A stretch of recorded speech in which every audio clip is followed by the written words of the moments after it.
igice cya 4 umurongo wa 23. 23 turasoma ikirundi. Imigani ibice 4 n'umurongo wa 23. Bibiliya iravuze ngo uje ushishoza mu byo utekereza kuko ari byo soko y'ubuzima. Amen. Uje ushishoza mu byo utekereza kuko ari byo soko y'ubuzima. Subira inyuma usome Abalewi 17 umurongo wa 14. Somikane. Kuko ubugingo bw'inyama zose ari amaraso yazo aramwe n'ubugingo bwazo.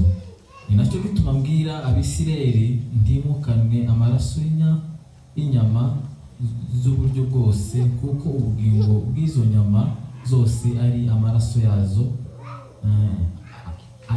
Uyarya wese azakurwaho. Nsubira ruguru ku 11. Baravuga ngo kuko ubugingo bw'inyama buba mu maraso, nanjye nyabahereye gusukwa ku gicaniro ngo abe impongano y'ubugingo bwanyu,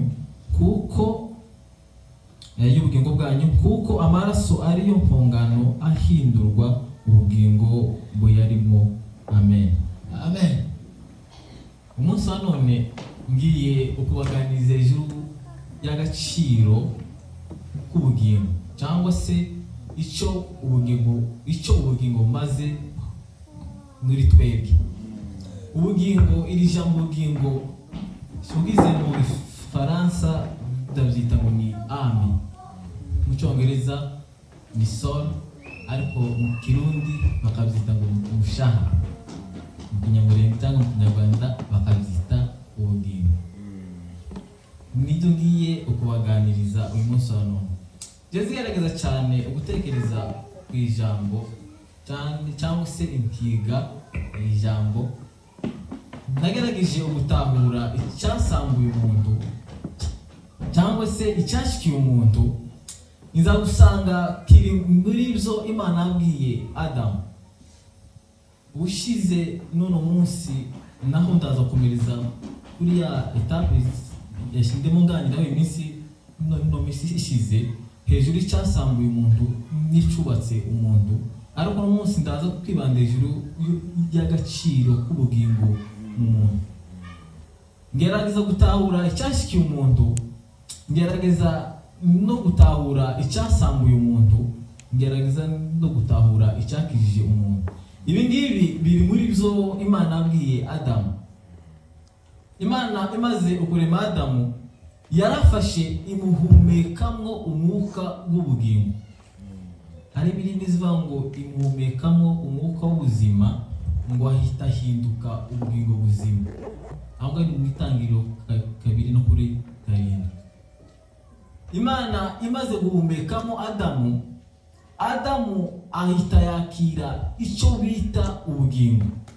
Rero iri jambo ubugingo abantu benshi ntabwo bazabasha kubitindaho cyane ngo babitekerezeho cyane. Iri jambo ubugingo, ubundi ubugingo bumeze nko kujya ku laboratori cyangwa se umurima, aho umuntu arima ibyo akeneye kubona mu mubiri wiwe. Ubugingo bumeze kujya ku murima, aho umuntu ahingamo ibyo akeneye ko abona umubiri wiwe. Ubugingo nibwo basha gukorodona cyangwa se kuyobora ubuzima bw'umuntu uwo ari we wese. Ibiri mu muntu byose ikibasha kubiyobora ni ubugingo. Ubugingo nibwo bufite ubushobozi bwo kumodifiya umuntu, bukamugira ikintu cyiza cyangwa se bukamugira ikintu kibi, bukamuhindura kumodifiya no guhindura ndibaza ikintu cyiza, umuntu kuba mwiza cyangwa se umuntu kuba umuntu mubi nyine. Ubugingo nibwo bufite ubushobozi bwo gukora icyo ngicyo. Nta kindi kintu gishobora gukora icyo ngicyo. Cyangwa se ubugingo no bwita kujya kwa umuscientifique aho se umushimiste agenda kuri laboratoire akabasha guhindura amaseni akakoramo ibindi bintu. rero ga ikibazo ni iki ngiki mu kwibaza ese ubugingo bw'umuntu buba hehe? Ubugingo bw'umuntu ntabwo buri mu mutwe aho ku maguru. Ubugingo bw'umuntu buri muri systeme yiwe. Niho ahangaha Bibiliya itubwire ngo ubugingo bw'icyaremwe icyo ari cyo cyose mbese buri mu maraso yacu. Ubugingo bw'ikintu cyose cyaremwe uhereye ku nyamaswa ukageza ku muntu bugendagenda mu maraso yacu. Na Imana yasibwira abantu muri Isirayeli cyangwa se abantu mu mahanga gukomeza gusoma iki gice cyose aragenda avuga ngo hamwe n'abantu mu mahanga yose ngo ntimukanwe amaraso y'inyamaswa, kubera ko ubugingo bwazo buri mu maraso yazo. Kubera ko iyo umwoye amaraso y'inyamaswa ubujije ubugingo bwawe n'ubugingo bw'inyamaswa, niho usanga abantu babaye kujya kwa homme animali bagira umujinya mwinshi cyane. Urebye abantu babakera hejuru y'ukuntu banywaga amaraso wasangaga bafite ubugome bwinshi cyane hejuru y'uko banywaga amaraso y'inyamaswa, kubera ko ubugingo bw'inyamaswa buri mu maraso yazo. Banasibe sana. Ni nazo mwibutse igihe cy'Abayisirayeli, igihe cya Farawo, Imana imaze guhana Farawo ibihano 10. None igihano cya 10 Imana iravuga ngo imfura zose zo muri Isirayeli zizopfa. Zo muri Egiputa zizopfa. Kubera ko nyine cyari igihugu n'Umwisirayeli wari kurangara iyiwe Isirayeli guhita igenderamo. Ariko Imana ibwira Abanyisirayeli ngo mufate amaraso y'inyamaswa ngo musige ku bikuta. Marayika utwara ubugingo cyangwa se wica kubera ko umuntu apfuye ubugingo bwe babusohotse, ngo natambuka ajya arahita atwara bwa bugingo bw'inyamaswa mu cyimbo cy'ujya umuntu wari gupfa muri yanzu. Dukongo zari mbizi. Maze babigenza gutyo, Marayika aramanuka yica abantu muri Egiputa, nta n'umwe muri Isirayeli bapfuye kubera ko bubahirije irya tegeko Imana yababwiye ati musige amaraso ku bikuta. Wanasibe sana. Icyo cyatumye bakiza. Urebye na mbere ibitambo byose batambaga, ni naho hangaha birivuga ngo batambaga amaraso y'inyamaswa kugira ngo abashe kweza ibyaha byabo. Icyezaga ibyaha ni amaraso, kubera ko icyaha gikomoka mu bugingo. Ubugingo nibwo bukora icyaha, si umuntu ukora icyaha, si umubiri ukora icyaha. Urebye biriya amaze kuvuga gutyo, ntabwo birivuga ngo umubiri ukora icyaha uzopfa, ahubwo bivuga ngo ubugingo bwose bukora icyaha buzopfa. Hejuru ko umubiri ukoreshwa n'ubugingo buri mu muntu. Haleluya. Rero ga ibitwaga byose n'umuntu, ibyo byose umuntu, ibyishimo umuntu agira, agahinda byose bikomoka mu bugingo bwiwe.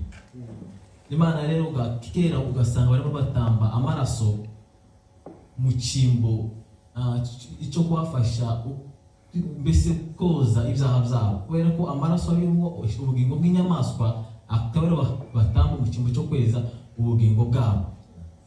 Uko niho kera babigenzaga. Unarebye nanone hari abantu nyine bagikoresha imyuka runaka imibi, usanga batamba ibitambo mu cyimbo icyo kwica abantu. Ikamaje kuvuga gutyo abarozi ndambo cyangwa abeliminati bose bakorana n'imyuka y'ikuzimu. Agiye kwica umuntu, icyo azakora azafata inyamaswa akayica mu cyimbo cy'ujya muntu, byarangiza ujya muntu akaba ari upfa. Sinzi ibyo ngibyo niba mubizi, ariko sinzi mubizi kubera ko hano mwese atarimo abarozi, ntabwo bigera ngo nyine ko muzumva, ariko nuko bizaye imbere. Abarozi kumva baba bazabigeza aho mu mfumu azafata ikintu, inyamaswa akayibaga, yamara ukuyibaga umuntu uriya agahita apfa. Mbese afata agaciro ka wa muntu akarangiza mu isi y'umwuka, akareba inyamaswa wahujije nayo agaciro, akabiro inyamaswa bica wa muntu hano ku isi agahita. Nuko biza bigenda inyamaswa kandi urebye burya inyamaswa batamba ni inyamaswa tubana imuhira, inkoko, ibata cyangwa ihene cyangwa inkoko aho intama. Uzi impamvu? Urebye inyamaswa zose tubana imuhira zifite copyright y'inyamaswa zikiri mu ishyamba. Inka ifite copyright y'indi nka iri mu ishyamba. Sinzi ukuntu yo mu ishyamba bazabahita niba imbogo. Imbogo. Ihene nayo ifite copyright y'indi hene iba mu ishyamba. Iyo bahita ngo ihongo. Ihongo ni fumberi. Ifumberi zose. Aho. Naho imbwa ifite indi copyright y'imbwa iba mu ishyamba. Imbwebwe. Urebye n'inkoko ni inyoni iriya. Biri mu bwoko bw'inyoni yabwo inkware n'izindi. Ingurube ifite copyright y'inyamaswa mu ishyamba. Sinzi ukuntu ingurube y'ishyamba. Ni ingurube. Iyo mu gihugu. Nonoga inyamaswa zose abe n'inyabu ifite copyright yabo iba mu ishyamba. Ifite ubwoko bw'izi za puma, za tega. Urebye inyabu mentality yayo imeze kuriya. Ariko izo nyamaswa izo zibasha kuva mu ishyamba ziza imuhira. Hejuru yuko mw'isi y'umwuka zifitanye ubusabane n'abantu, nacyo gituma zikomeza kumvikana n'abantu. Ngizo kuba sisi zo ngiye kuvugaho Imana musinzo umuntu bwayo sinzobaganize n'ibindi. Nuko bariko bemeze. Rero bahita bareba agaciro k'umuntu afite mw'isi y'umwuka. Nimba afite agaciro ak'ihene, bahita batuma umuntu waje kumwica bakabwira ati kenda uzazane ihene. Bakabaga iyo hene uwo muntu bagahita. Niba afite agaciro ak'inkoko, ndamutuma inkoko. Bakabaga inkoko, umuntu iriya ari agahita. Nta kaba afite agaciro k'inkoko. Ngo nyine bazaranze. Kandi n'ibata ifite copyright y'ibata ngenzi yayo iba mu mazi. Nuko ngo yemeze. Ariko rero burya umuntu atarakira umwami Yesu aba agifite agaciro k'inyamaswa iyo ari yose dabana mu hana nyine umuhanda wabo mu nzu cyangwa ahandi mu muhanda. Ariko umuntu amaze kwakira Yesu Kristo agaciro ke gahita gahinduka, ahita ahabwa agaciro ka Kristo n'isi y'umwuka. Uburyo umuntu dushaka kumutamba, ikintu cya mbere abaza gukora nuko atamba Kristo kugira ngo abashe gutambamo. Je uranga imbere afite agaciro ka Yesu, namwe aho ngaho mufite agaciro ka Yesu. Jewe nukuri nta muntu ntanga ikuzimu. Hejuru yuko kugira ngo atange nukubanza agatanga Kristo.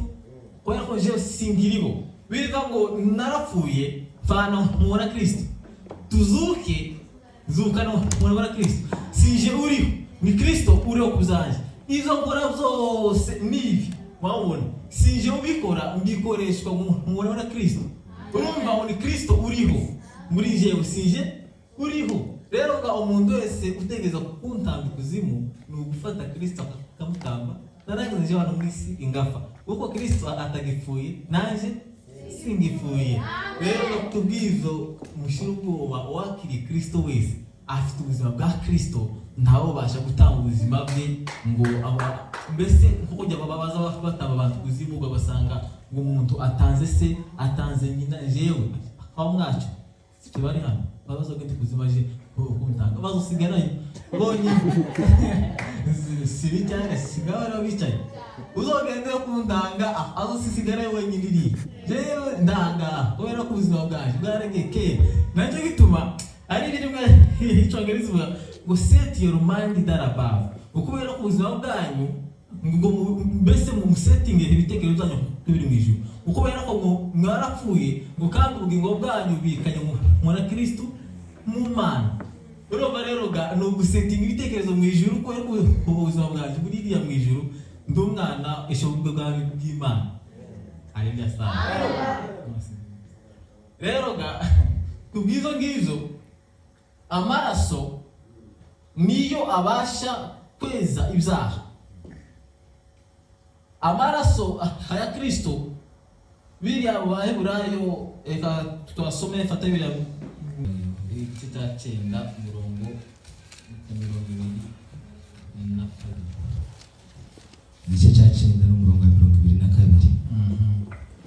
Bibiliya iravuga ati ndetse ukurikije amategeko hafi ibintu byose bigomba guhumanurwa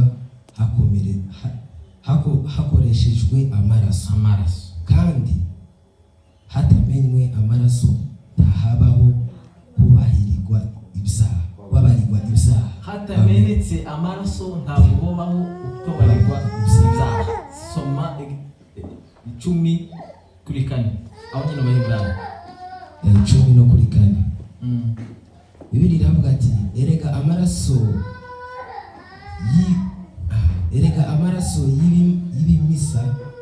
y'ibimasa n'aya masekurume y'ihene ntabwo abasha kuvanaho ibyaha.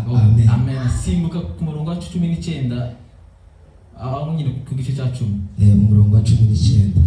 Bibiliya iravuga ati noneho bavandimwe aho dufite uburenganzira bwo kwinjira muri cya cyumba kizira inenge cyane ntacyo twishije aho komeza tubikesha amaraso ya Yesu yatumeneye. Amen. Sobana no kuri 21 gusa warangiza 21 tandire ku 19 n'Abaheburayo ibice 10 n'umurongo wa 19. Bibiliya iravuga ati noneho bavandimwe dufite uburenganzira bwo kwinjira muri cya cyumba kizira inenge cyane ntacyo twishije tubikesha amaraso ya Yesu yatumeneye. Yaduciriye inzira nshya igenza mu bugingo. Iyo nzira inyura mu mwenda ukurikije cya cyumba, ni ukuvuga ko inyura mu mubiri we. Kandi ikindi kandi dufite umutambyi mukuru ukomeye ushinzwe inzu y'Imana. Amen. Kubene data. Haleluya. Amen. Ngo dufite ubushizi bw'ubwoba bwo kwinjira ahera cyane. Icyatinze ahera ni amaraso yande aya Kristo. Izarene microphone okay.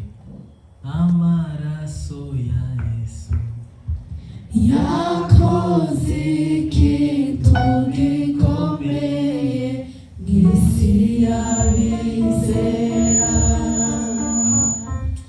Yejeje ibyaha karande akuraho inzandiko z'imigenzo ndayashima neza. Yankuye umuvumo n'urubanza bisanzemo.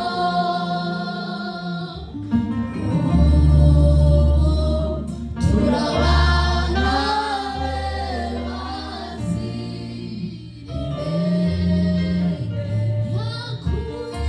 Yankuye umuvumo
sana.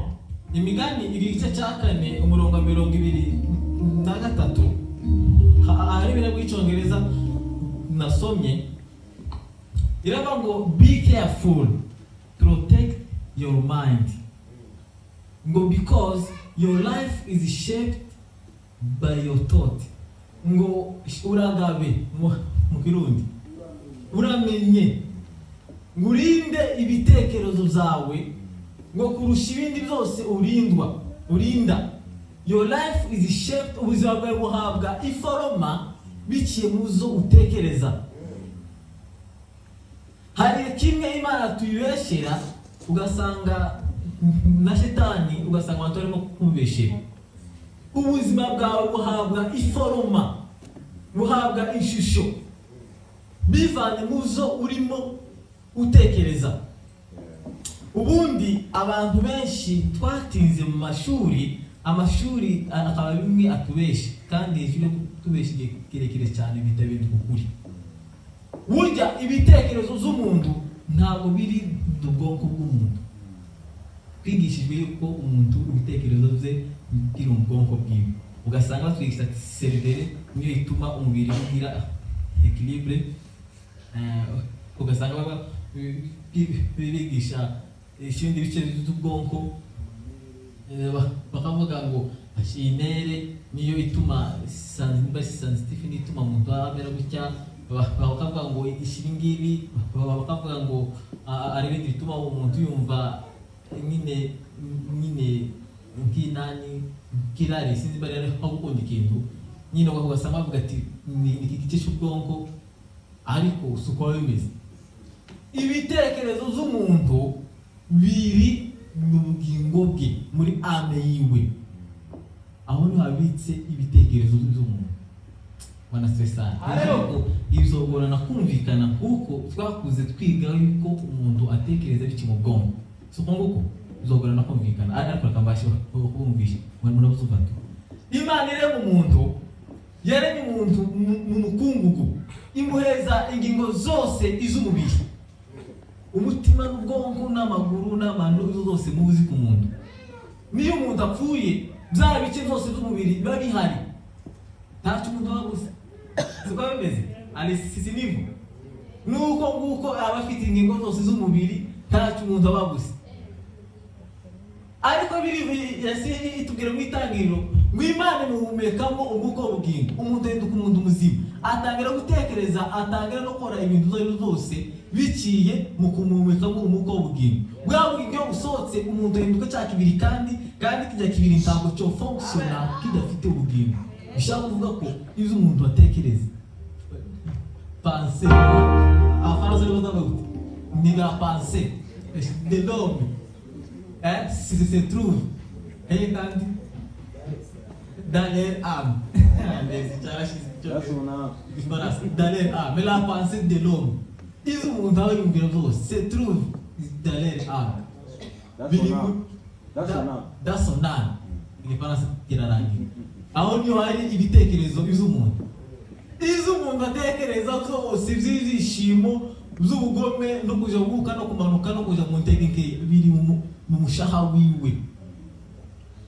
Haleluya sana.